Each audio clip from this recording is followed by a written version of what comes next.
And last week we discussed that that the goal of the Sefer of Shearim BeTefila was that we're going to explore the different modes of prayer, different modes of tefillah, as are expressed with the different lishonot, the different languages of prayer.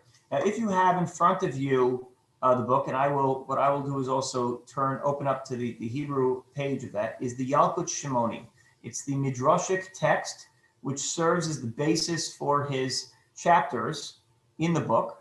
It's not about dissecting the Shemona Esrei. It's not about understanding the words of the prayer. It's a sefer that is about being in prayer, being part of tefillah. If you look on the page, you'll see the Medrash, which is the Yalkut Shimoni, which says Shalosh Yisrael Lashon Nikra Tefillah. And this actual Yalkut Shimoni is found before the pages begin in the English edition. On page, it's officially page I think 13. There's no page in the bottom, so it's page 13. So on page 13, it's the Medrash that prayer is called by a number of different phrases. Prayer is called by 13 terms. Za'aka, which is a wordless scream. Shava, which is a hysterical outcry. Na'aka is groaning. Bitzor is calling out in distress or calling to. Rina is singing, that's sort of a happy prayer. Pigia, relentless, entreating. Nipul, throwing oneself down, like to fall on the ground. The sort of a sense that you've given up hope in everything other than God at that point. Pilul is to pray. Itor, repeatedly beseech. Amidah is to stand. So we do when we say Shemona Esrei. Chilui is making an appeal. Chinun, begging for grace. Where is Za'aka learned from? And then it says all the sources.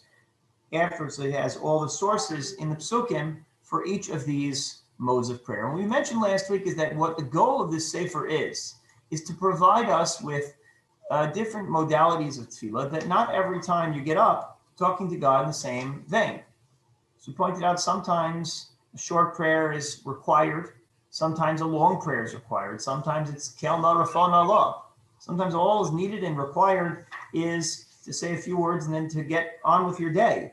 And then other times it requires focus. Other times it requires privacy, so the hiding behind a talus or in your arm, like during Tachanun, right? And based on the demands of what you are enduring, you have to approach prayer through a different mode each time. So what I would like to do today is begin the Pirkei Peticha, which I will open it up in the screen here. We actually did the first part. I don't know if we did this last time.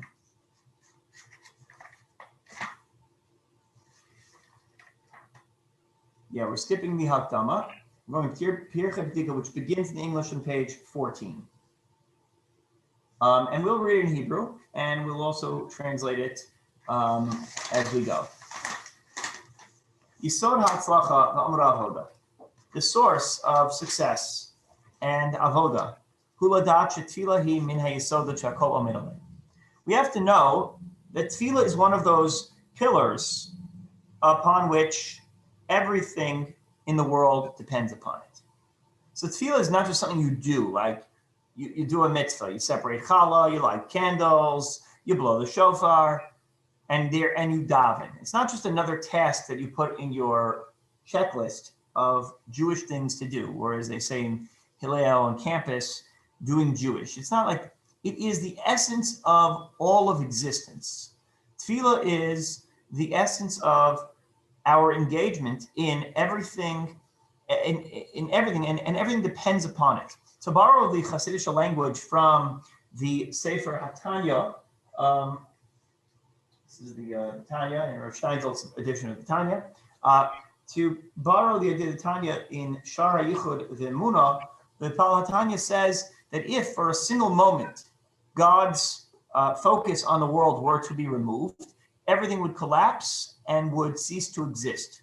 So the imagination, the image that I always give is the Kriyat Yam Suf. The Medrash describes that when God split the sea, he opens up the sea and he defies nature for that moment, and then suddenly removes that force and the water goes back to its natural state. But the reality is that God is constantly forcing the water to exist in its state as it is now, no different than he had forced it to exist when it stood up on its end. It was just a phenomenon, but both of them are simply willed by God at every moment.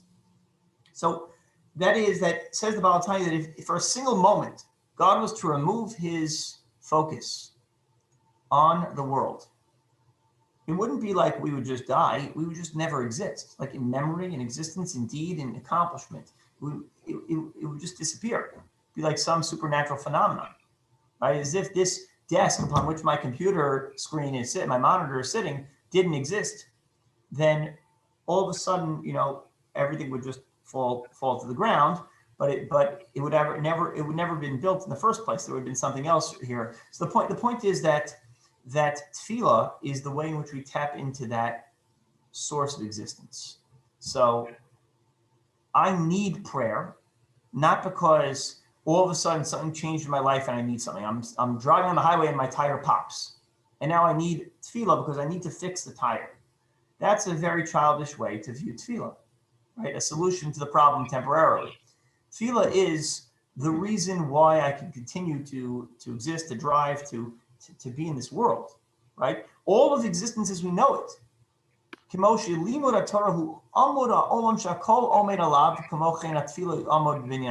talking to the yeshiva world, where they view Torah as the pillar of the world. Tefillah is also a pillar of the world. That's what it says in Pirkei Avos, Al Shlosh Dvarim, the Olam is Omed, right? Al Avoda, Al Torah Avoda, and Gemilut Chasadim. Torah Avoda and kind acts are not just things you do, but those are the foundations. And Avoda, by the way, is tefillah. Those are the foundations of existence. If there wasn't Torah study at all times, if there wasn't constant tefillah in the world, and if there wasn't chesed in the world, everything would revert back to tovavo. And tefillah is the limb through which the soul is suspended.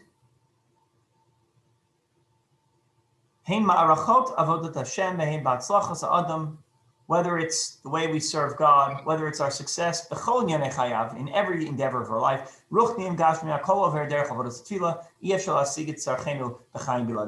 we could not understand anything without this vital organ. We couldn't have anything without it. Amr Chazal, the sages say as follows, and this is Gemara in Nida, Daf Ayin Amud Bet 70b. What should a person do if they want to be wise? Right? What is the recommendation? What is the recommended course? Be ashir, or to become wealthy. Beilo banim zacharim, or male children. Again, you have to forgive the Chazal back in the day. It was considered meritorious to have male children, and then when you like the bracha that the Godfather is given in the opening scene says, Don Corleone, may your first child be masculine. So I was once at an Italian minyan in I think it was by Vigan. I don't remember where it was. It was a Sephardic minyan, and after the Aliyah, where the father had just had a baby girl. So I thought it was so progressive. They said Mishaberach, Avzeno, and they said Avram, Yitzchak, Yaakov, Sarah, right, Rivka, Rachel. It was so beautiful. And then the language of the Mishaberach basically said, may the next child be a boy. That was the language in Hebrew of the Mishaberach. Now, you understand, in Taila Chazal, this was considered like the ideal because it meant that it meant so much for Yerusha and all this stuff. But anyway, the Gemara wants to know, what do we have to do to have bracha in this world? Wisdom, wealth, children, right? Future progeny. What do you have to do for success? Well, you have to ask the owner of all of these things. Who is the owner of everything? Who is the one to whom wisdom, riches, and children belong? That's God. Now that's when things are status quo. when things are in a time of upheaval, like ours, that we're living in a time of Eist Sarah now,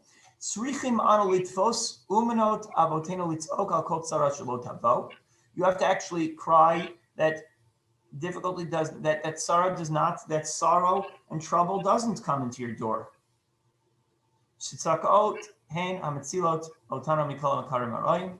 Because what saves us from bad encounters is crying out to God. And without it, we wouldn't be able to exist. He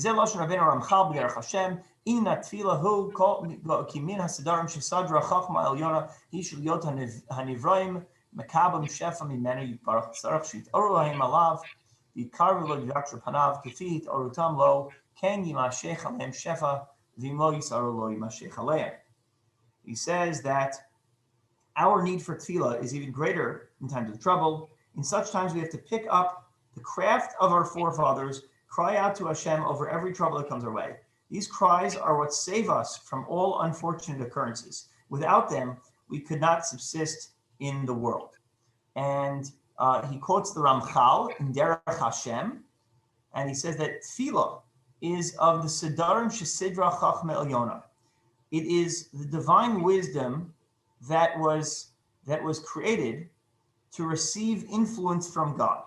In order to connect the channel with Hashem, we have like you go to the bank and you drive up and there's this tube, and like you send the tube up and then they send it back with money and you send your credit card in, right? And so what is a channel with which the bank sends you your money, right? There's a tube. That means of transmission is tefillah. So it is to that extent, the way in which we experience all things of divine influence is through koach tefillah, right? Through koach tefillah, and in tefillah hu kimin hasidarim shesidra chachma elyona ish liyot nivram mekabim shefem menu yitbarach tzarich sheyitoru heim elav v'yitkarvu lo yivakshru panav kefi yitorutum lo ken yimashech lem shefa. So, to translate, draw him close and beseech him according to the arousal towards him, so will the shefa emanate to him. If they do not arouse themselves, it will not emanate to them. If we don't send the tube upward towards the teller, the money is not going to come back on the other side. Okay, so that is the way we have to view tefillah. The only means of connection with the world of spiritual influence. I was going to, he was describing Eist Sarah. It's interesting how I talked about how we are in an Eist Sarah now. We're in a time of trouble. And specifically now we have to reach out to God through prayer. We struggle with this because there are dangers in the shul, there are dangers all around. And when you do run into a minion, certainly there's a danger involved in that. But we're talking about prayer itself. We're not talking about organized prayer in shul, whether you're comfortable or not in shul. If you're not comfortable, but prayer itself in a time of Sarah. And the Jewish people have always known this. When I went to with a group years ago to Theresienstadt, the concentration camp. So has anyone ever been there? It's as a tourist. So when I went there, so they show you something that is absolutely mind-boggling. So if I could find it for a second, let me see if I could find it online. There's a shul, right, that they made out of, like, under a building where I guess there's a garbage receptacle or something like that.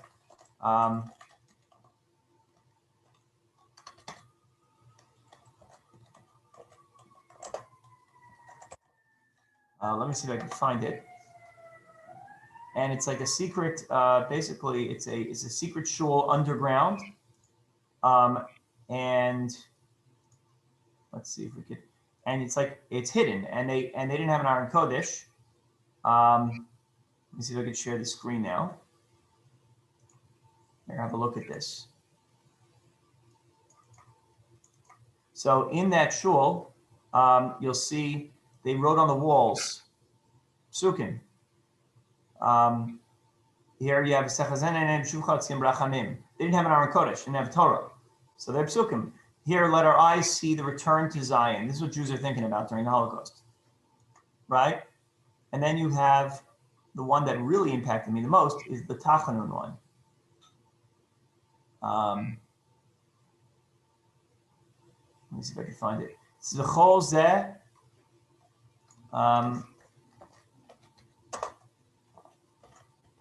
Cholzos.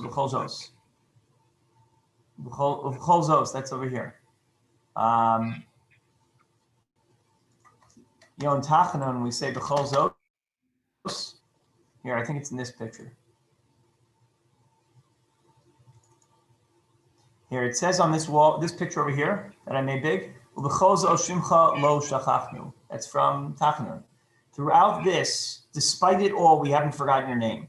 That's amazing. You would never find that people talk about what pasuk you put on the wall in a shul, right, or on our own kodesh, right? No one ever says put the pasuk from Tachanun on. It's a miserable type of pasuk to put on the wall. But in that mode of prayer, it was an Eis Tzara, and the most appropriate type of prayer was God, despite what you've put us through, we have not forgotten your name. It shows that the notion is that Jews, in their time of distress, have the obligation to reach out to God despite it all. So let's go a little further, and I want to share a beautiful idea that develops in the Pticha. Okay. Bior Adavar. Everyone see what we're up to? The explanation to understand this, page 15. Bior Hadavar. It's the second paragraph in 15. Shtei drachim. There are two paths. Yesh b'yesod tefila asagad ma'ana min hashamayim. Two paths to achieve prayer from heaven. Reishis mashi yagibah v'nasenu. The first is that we understand with our own logic. Kasher tzarech adam le'eza inyan. When you need something, aval mikoch ma'asav v'zuchuyitav en hazak lekach. Let's say you need something, but through your own merit and your own abilities, you can't achieve it, right? The first idea is that tefillah opens up gateways that otherwise you don't have access to. Through your own physical, financial, intellectual, emotional limitations, you can't achieve X, Y, and Z. Tefillah opens up those paths and enables you to do so. That's one. Number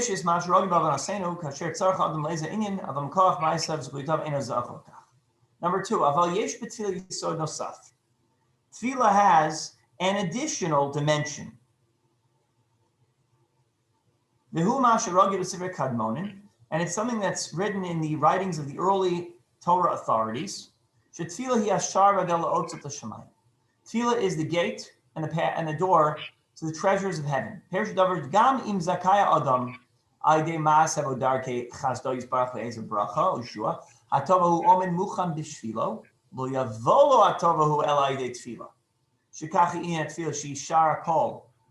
darko. All right, so we always understand that maybe I'm not going to get the job of my dreams on my own merit, if I don't daven. Somehow God opens up a path that otherwise I wouldn't have deserved or been able to access. But tefillah actually is the doorway to things that you do deserve and that are waiting for you anyway. Let's say your family bequeathed $5 million to you. So you would think, well, you don't have to daven, right? You have it made. That person is a millionaire. It's not true. Without tefillah, that $5 million is inaccessible. You're like a child whose trust fund has been locked up till they reach the age of like 80. It's not available. It's simply not going to be yours. Yes, it's yours. It's in your name. It's easy for you to get intellectually, emotionally, financially, physically, whatever it is. But you cannot get it. You can't achieve it. So this higher level, the Kadmonim are saying in tefillah is, tefillah opens up the gateways to things you otherwise would, that you think people would naturally have. So think about the Yam Suf for a moment. The Yam Suf, we read that HaKadosh Baruch Hu opens up the waters, and the Jewish people walked through, Bnei Yisrael walked in, Bayabasha. They walked on the dry land. And the Mefarshim point out that that's not anything miraculous. The fact that they walked in through the Yam Suf and the waters opened up, that's incredible. The fact that the waters didn't crash down on their heads, that's remarkable. That's miraculous. But that they walked on dry land, anyone can walk on dry land. I walk on dry land every day. The Mefarshim point out that no, that also is a miracle. The fact that you could take a step and not crash through the ground and plummet into the hole to China, that's a nace. And we never understand that's a nace. We assume it's natural that I should be able to walk on the ground and not fall. But what the Kadmonim are saying is when we daven, we tap into both of these. Both the miraculous moment when you need the waters to open in your life, when you have no recourse, and the moment when you just have to walk out, grab your newspaper. And the fact that you can do that is also only possible by davening. So that's the second point. And now he's going to develop this idea a little further. But it's also the Yisod of Hakaras Dov. Do you want to thank anyone for anything? Right? So the idea of being grateful is not just for the things that are incredible. I remember the greatest test for us is my Aunt Vivian used to buy us presents. Usually they were very good gifts. Right? This is what we loved seeing Aunt Vivian. Great Aunt Vivian. But sometimes she would get us things like earmuffs or like gloves, like for the winter, or underwear with every day of the week on them. She would get us like different things that weren't particularly desirable, or that we felt we needed Aunt Vivian to give us those things. And it was always, my mother taught us, it was always a struggle to thank her for those things when we were little, because, those things are magia lana. Of course we're going to have underwear in our lives, right? Who cares? So the idea that there are people who open up doorways to the miraculous for you in your lives, and there are people who open up doorways just to the everyday, they also deserve hakaras hatov. And I think about how many people in your life that are just regular staples there, that keep doing the things that you assume that are normal and easy to do, that don't require extraordinary effort, and you don't say thank you because it's just there, it's part of your life. Or you don't acknowledge that something had to happen for that to come to life. What he is suggesting is that even those things require special divine intervention. If I go to the bank and I want to get a loan for $10 million, I need a miracle. And if I want to withdraw the $50 I have in my account, I also need a magic miracle called tefillah. Where do we derive this from? It says in Breshit, all of the herbage of the field, the bottom of page 15 in English, all of the herbage of the field. Terem yiyeh be'aretz, prior to it growing in the ground. This is a very famous idea in Rashi.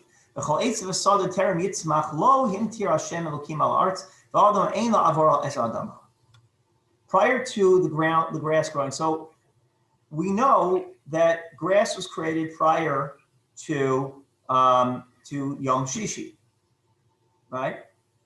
So trees, grass, vegetative life, all of that came before Adam and Chava existed. So what do you think when they were born, right? So God creates Adam and Eve, and they walk outside like, oh, look at this, an apple, right?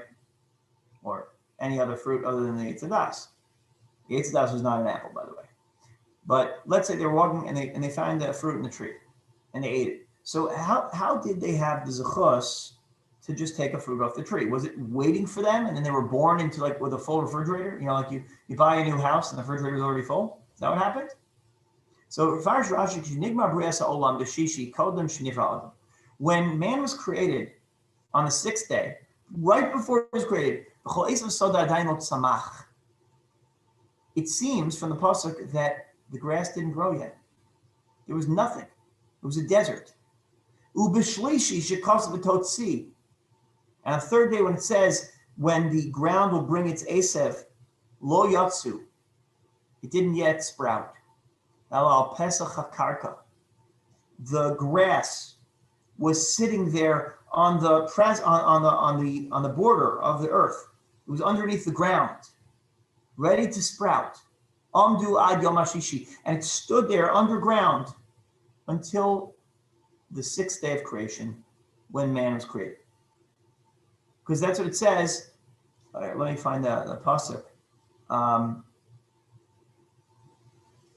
Here, but Totsi, let me just pull the pasuk. Hold on.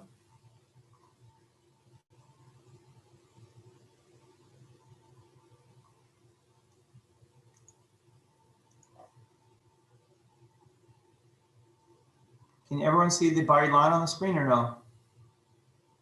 Okay, I'll share the screen. On.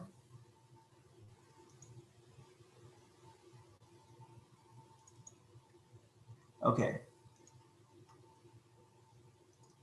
So if you look at the first parak, right? Does everyone see gracious on screen? Okay. So Vayera Vivoker Yom Sheni. Let's go to Yom Revi'i. Yom, right? Yom. One second.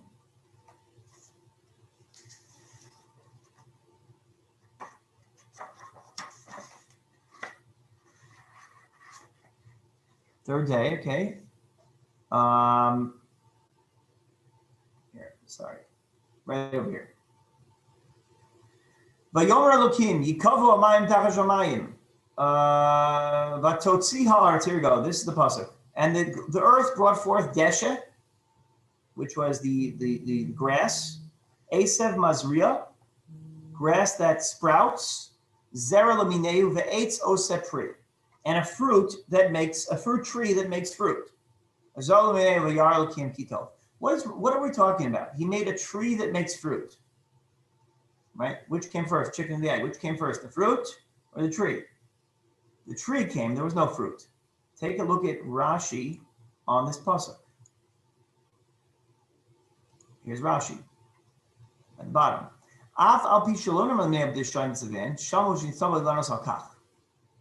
The trees were commanded to produce fruit. The nafsu kavachom rasman, and they knew their job. They were going to produce the fruit. Let's go back to the sefer now.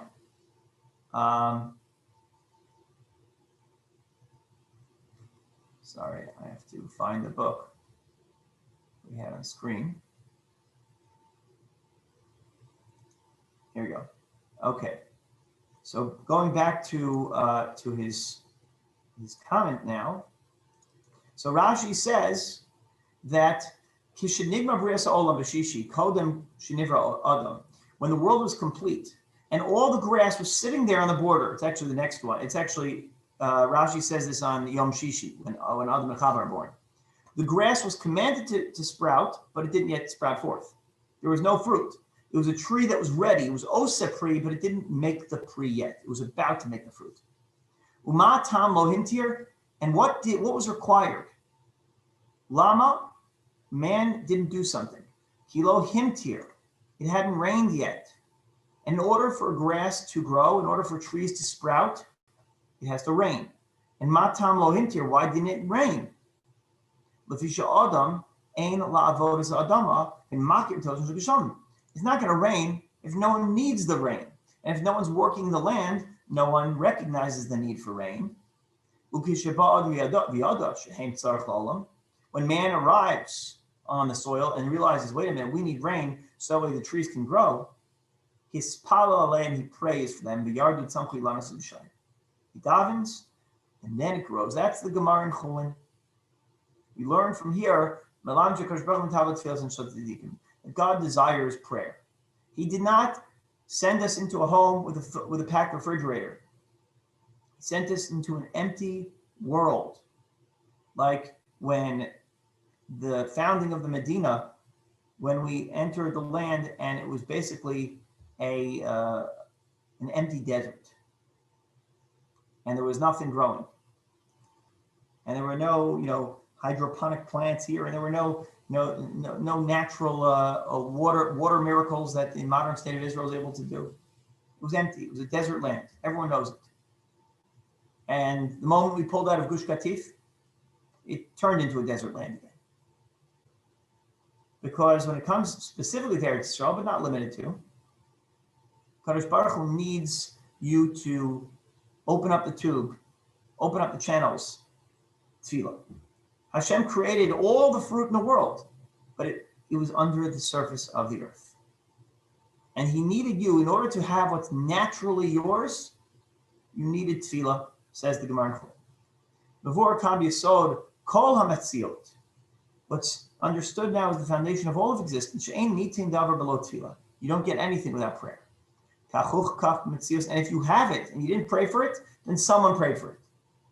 Someone in your family, someone in your life, someone in your world, davened, you should have that. I remember once it was on Pesach, and my cousin knocked, it was a Tehillim sitting on the shelf. My cousin bumped into his elbow and it fell on the ground. He said, "What is this?"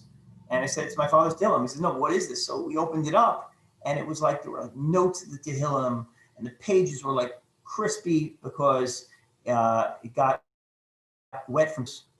And I was just taken aback. I was amazed to see my father's Tehillim, to see imagine what your grandparents' siddur looked like, right? To see a tear-drenched siddur, right? And to know that everything you have is probably because someone in your life opened up those channels once upon a time. And then realize your responsibility for yourself and your family. So everything in the world.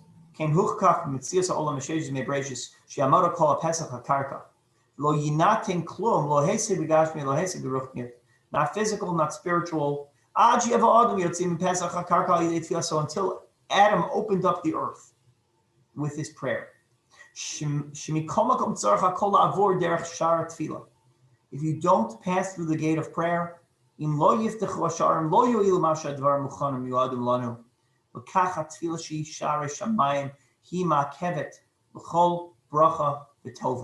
Tefillah is the gate of heaven, and it is the ma'akev. Anyone know what the word ma'akev means? Ma'akev means ikuv. Ikuv means you can't get without it. It is the sort of, it's locked up. It is that which refrains, that which prevents you from accessing the treasury. V'chein ksiv etzel Yitzchak. Now we in the English we are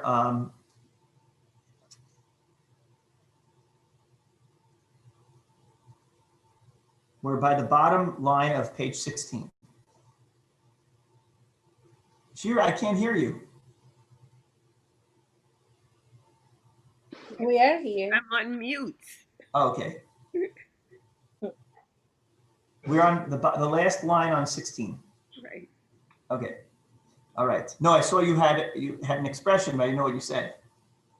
I was doing 16 with my fingers. Oh, okay. Got it. Okay. Okay. So Yitzchak is blessed with children. V'yater lo Hashem. And he entreated God. Remember, Avram was promised something. He said, "I'm going to give you children. They're going to be as numerous as the stars in the sand." Right? Yet none of them came to him without tefillah. This is the Torah I quoted last time from Rabbi Sachs, that Avram was promised a number of things, and yet by the end of his life, he doesn't have many children. He has one child. He was supposed to have Eretz Yisrael. He doesn't have Eretz Yisrael. He has a little dirty cave to bury someone in. He has a graveyard. But it's the start of something. But where does that all come from? Yitzchak Magielo. You know the expression Magielo? I deserve it. It's coming to me. It's mine. I've earned it. Right? There's a famous line by the economist, what's his name?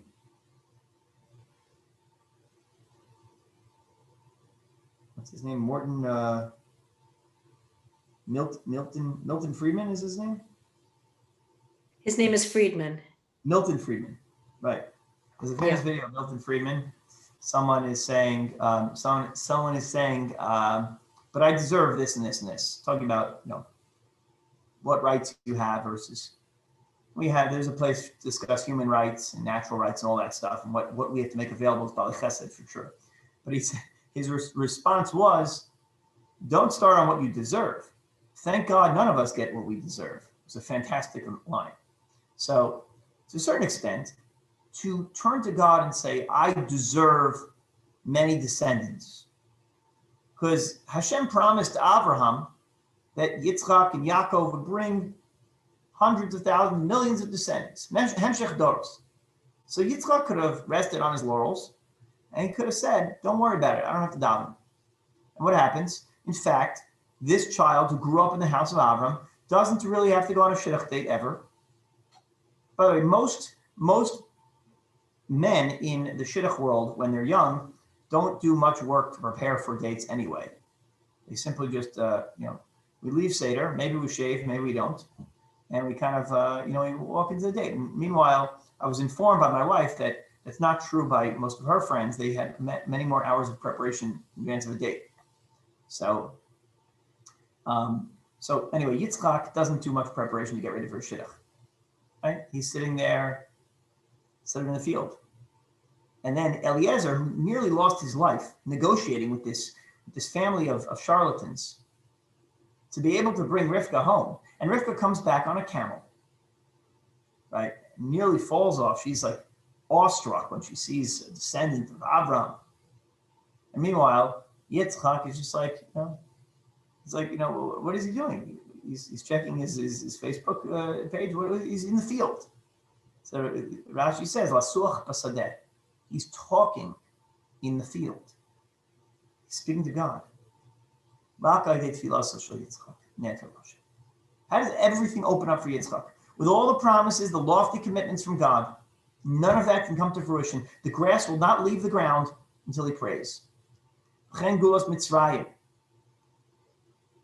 So my wife says to me, what preparation did you go through to get ready for the date? I was praying. I was davening. The redemption of Egypt. We were promised after 400 years, Hashem will take us out of Egypt. Nishba Hashem al kachlavos. HaKadosh Baruch Hu swore to our forefathers. What does it say? God listened to the cry. It took a cry to bring it over the edge. Everyone who knows me knows that I love Dr. Seuss. Horton Hears a Who. That moment when that little who is found in the middle of a tower, and the movie messed it up and turned it into the son of the mayor to give it more of a dramatic arc. He's the rebel. He's the rabbi's kid who does Averos. So, but it's a little who cries in the end, and finally, when that little who cries, up in heaven, the elephant gods can hear his cry and respond. The point is that we were promised by the greatest of all powers, God himself, to the greatest Jewish people of all time, Yavot Nimot, you will be redeemed from Egypt. I will surely take you out. And it was repeated, Pakod Yifkod Etchem, by Yaakov, by Yosef. Doesn't make a difference. By Moshe. It doesn't happen until the nobody who are slaves, who never heard of God, let alone a Shulchan Aruch, and waiting 6 hours between meat and milk. And they're standing in Mitzrayim and they cry. And they display a moment of emunah, though they never heard of God. That's what puts it over the edge. That's what earns us Geula, redemption from Egypt. Ubelow tefillah lo yinigalim. Had it not been for tefillah, there would have been no redemption. Don't think for a moment that because we were promised that we deserve it, but I deserve it. You don't deserve anything until you open up the gate. It's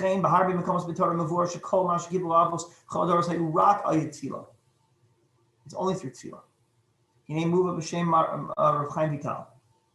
It was quoted in the name of Rav Chaim Vital. This is now on page 17, second to last paragraph.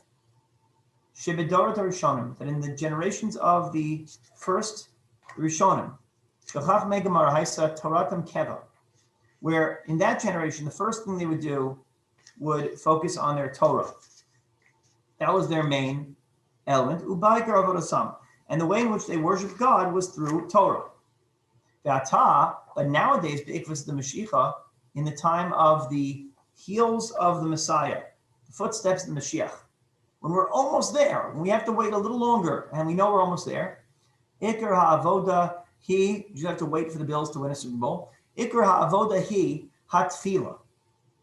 It is prayer. The main avoda today is tefillah. In other words, it used to be that the way in which we worship the HaKadosh Baruch Hu back in Tanakh Chazal was through was through Talmud Torah, rigorous study. Today, it's through rigorous prayer. So Yinei Pashut, he goes on a side here. It doesn't mean that Torah is not vital. For sure, even when you learn a line of Torah, it's more valuable than the entire Torah itself, than everything else. However, as Rabbi Shearim BeTefila brings down, imagine like on Rosh Hashanah. What do you do on Rosh Hashanah? If you learn the page of Gemara on Rosh Hashanah, it's valuable. It's more important in many ways than the belonging to the Talmud Torah Keneged Kulam. As we say, Talmud Torah is parallel to everything. Still, the main focal point of the day is still blowing the shofar. And you wouldn't say, well, I'll learn Torah all day long on Rosh Hashanah and not blow the shofar. You wouldn't miss that opportunity because that's the special mitzvah of the day. If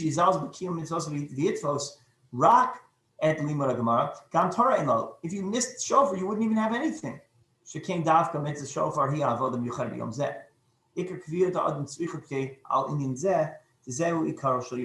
In other words, just as on Rosh Hashanah, you wouldn't dare go into the day without sounding the shofar. Today, you can't accomplish anything without tefillah, even if you have all the other mitzvahs aside. So if you want to spend your day studying Torah, but you forget that the main axis of success in everything is through the gate of prayer, you've missed the whole point.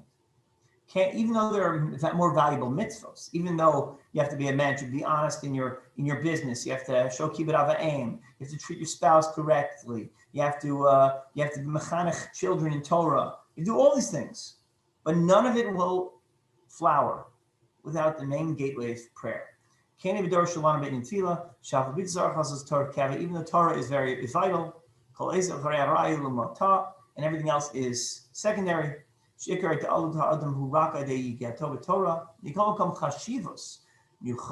very special prominence was placed the avodas that feel in our generation. It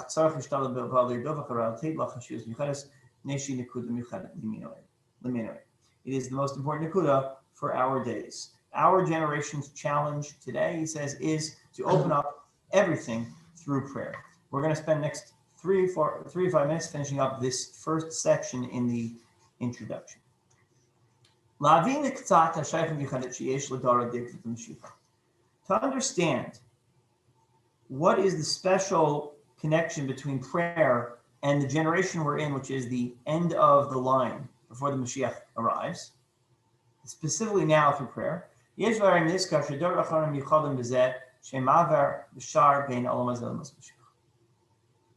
all the generations, we're now in the gateway between the regular 6,000 years and the time of Mashiach. He's waxing a little Kabbalistic here, which he does every now and then. We're now in the pathway, the gate. We're in that doorway, the corridor between the world of, between the 6,000 years building up to the Yimos Mashiach and the time, the promised time of the Mashiach. And Kasher Yitztarfu Kol Limud Torah, Ma'asim Tovim, Haschuyot, Kol Yisur Mesir Nefesh Shel Kol Dor Yachad. If you put in a pile, we talked about this with Rav Dessler, all of the Torah study of all the generations combined, all of the good deeds of all the generations combined, all the merits of ancestral merit, all the yisurim, all the suffering that we are forced to endure as a people and as individuals, put it all in a pile. Mesiras Nefesh, the people who walked into the fire to sanctify the name of God. All those acts of greatness, al yidei koach kulam tavo geula. It's true. We are amassing a certain amount of collective koach, and those strengths are all being compiled into one database, and it's forcing the doors open. Right? The door, there's a certain, you have a battering ram, and you're or we're in a room as we're about to open doors to the Moshe Mashiach, and the room is filling up, and the pressure is building, and it can't go anywhere else. It has to go to another state, and has to push those doors open. And the way in which we build up that koach is with the collective deeds of every generation. So how do we get the doors open? Even if everything is ready, The doors are about to burst open, right? Because there's one more mitzvah to put it over the edge. That's all we need. If nobody turns the key and opens the gate, all those mitzvos, all the people who died in the Shoah, all the people who sacrificed time and energy to build up Jewish communities, all the collective tefillah and Torah is worthless if you can't open the gate and give it a place to go. That's what it says in Yirmiyahu. Bebechi yavou usachanunim magia usachanunim ovilam.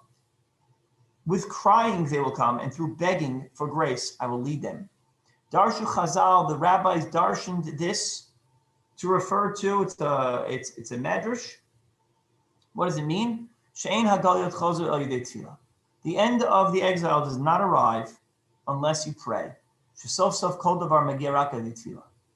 Umidbarim dvivrei Chazal benida. And we can explain the words of Chazal in the Gemara Nida. Mayasa adam yechakem yarbi yeshiva yimai schora. What should a person do? They should become wise, successful in business, and have children, specifically masculine ones. Amru harbe asu v'chein lo ho'ileh. He said, a lot was done, and it didn't work. Asked for mercy from the one who holds the keys to success. Why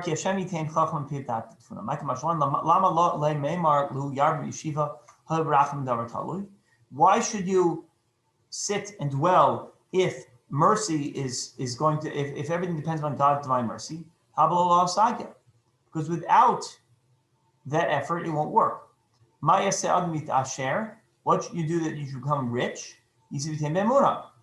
So first of all, if you want to know chachma, if you want to have wisdom, you have to sit and study for a while. You're not going to put a chip in your brain and say, okay, download Shas and Poskim. This is right, it doesn't work like that. And you're not going to be successful in business unless you work honestly. You may think you'll achieve success through some wacky Ponzi scheme or some other scam, right? Or borrow from, Peter to pay Paul. But everyone who knows anything about business etiquette knows in the end, those people are caught up. In the end, those people are defeated. The only way to succeed financially is ultimately to have emunah. To do so honestly, to work honestly in business. And then it says, but even if you do that, the Gemara says, you still have to pray to open up those gates. Mine is silver and gold, it belongs to God.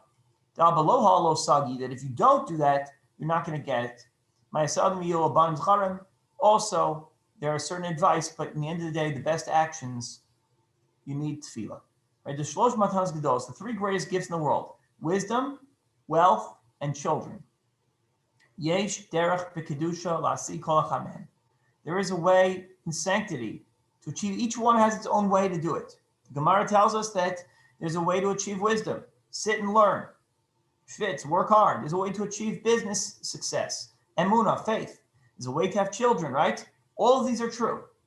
But there's a secret key, a skeleton key that opens up all the doors. And that is tefillah.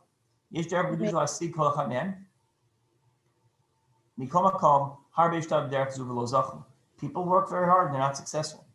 Because the one thing they're missing is the final key to open up the door. Tefillah is the maka b'patish. It is the final zetz of the hammer that finishes off everything, that completes the whole picture. Mm-hmm. Someone ask a question? Okay. Let's finish up this paragraph. In Cain. That's the case. Ma me'od. By the way, just to fill in the picture, because I think the English quotes the whole Chazal. Rabbi Shimshon Chanani said, what should a person do in order to become wise? He said, you should spend more time learning and less time in commerce. They said, many people do this and they don't grow. So it's rather ask for tefillah. And the same thing is asked about all the other things. What should you do if you want to be rich?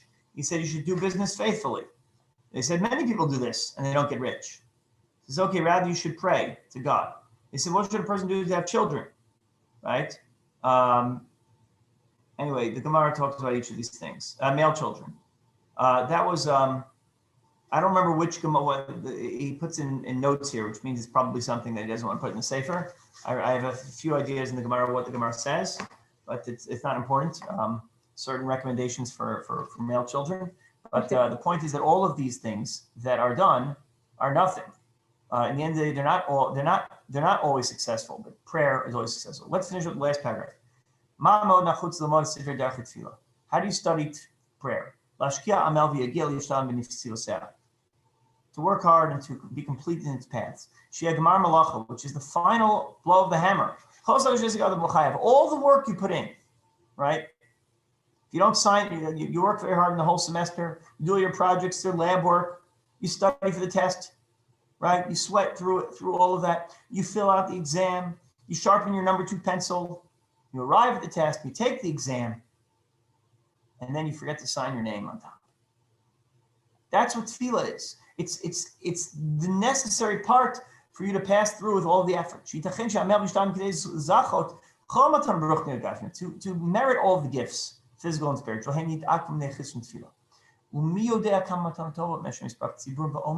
is the best line. Who knows how many great gifts are awaiting us, are sitting there in a pile under the tree in Shemayim. Sorry to bother that imagery. Who's to know what great gifts are waiting for us? Bepetach shari Shemayim. By the door, if we just open up the door. And they're waiting for someone to open up. They're waiting for someone to turn the doorknob. When a person does go into their prayer, they're already waiting there. The doors are open. So what he is inviting us to something very enticing. You have to work hard. You have to put in all of the honest, the integrity and the hard work and the midos tovos and all the other things, the mitzvos, the Torah learning. But in the end of the day, you got to also open the door. If you don't open the door, you're not going to get there.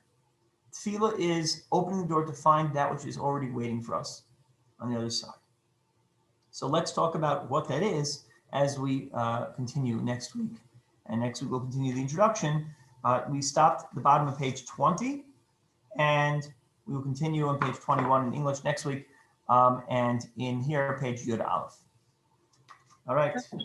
Can I ask you a question, Rabbi? Yes, question, go for it. Do we know why tefillah is what Hashem is desiring? Like, do we know why? Why did he set it up like that? Yeah.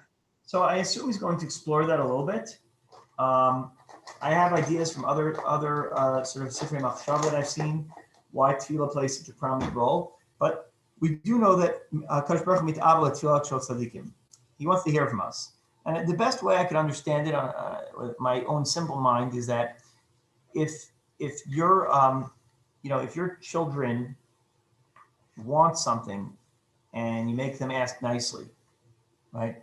So there's a number of reasons why you may want them to do that. You may think it's best for them because they have to learn midos tovos, right? But let's say they lived in a vacuum and there was no world out there where that required social graces and required them to say thank you and please, right? So why would you ask them to say please? Why would you even want? But you still would want them, I think. You still would want your daughters to say please, right? Right? You would be offended if they didn't. So I think the answer is, and maybe you can answer that yourself, is you want them to have a relationship with you. So that's the way it's usually explained, that HaKadosh Baruch Hu wants to have a relationship with us. He gave us so much, a roof over our head. He gave us gifts that are waiting, food that's ready at the table. Just have a relationship with me. It's all I need. Yes, someone else had a question. I have a comment, Gelman. Sure. About the kids with the having male kids. It's in the Gemara. We just studied days ago. But also the question, it is how Hashem wants the tefillah for communication. he talks to us, and the communication has to be reciprocal. Because if he talks to us, we have to talk to him. And which way he talks to us? And the Torah, he tells us everything. And he So you're saying communicates that, with us, but also, you're saying that Hashem talks to us through, and that's through tefillah, or Hashem talks to us through other ways? no, Hashem talks to us through the Torah. Because, Well, yeah, I mean, the Torah And is his ultimate gift. That's true. and then, But he also communicates to us through the roof over our heads, through the food that we eat. Meaning he provides for us in many, many ways. Tefillah is, by the way, so far, I just wanted to say one thing because I think I led this the wrong way, because I want to add to what you're saying. Tefillah is not just a one-way relationship. It sounds like it is. It's not. Lit palel is reflexive. That means we're generating a partnership with God when we speak to Him. We are actually having a conversation. You don't always. You can't. I don't know about you, but I don't usually hear God speaking to me physically. But I try to find ways in which He speaks to me. It was best said by my kid's kindergarten teacher. because he tells us what he wants, and We don't see what God. We don't hear God's voice. We don't see God, but we can see what He does. Right? when he does, you see what He does. So that's the idea. There is a conversation. There is a relationship that's happening.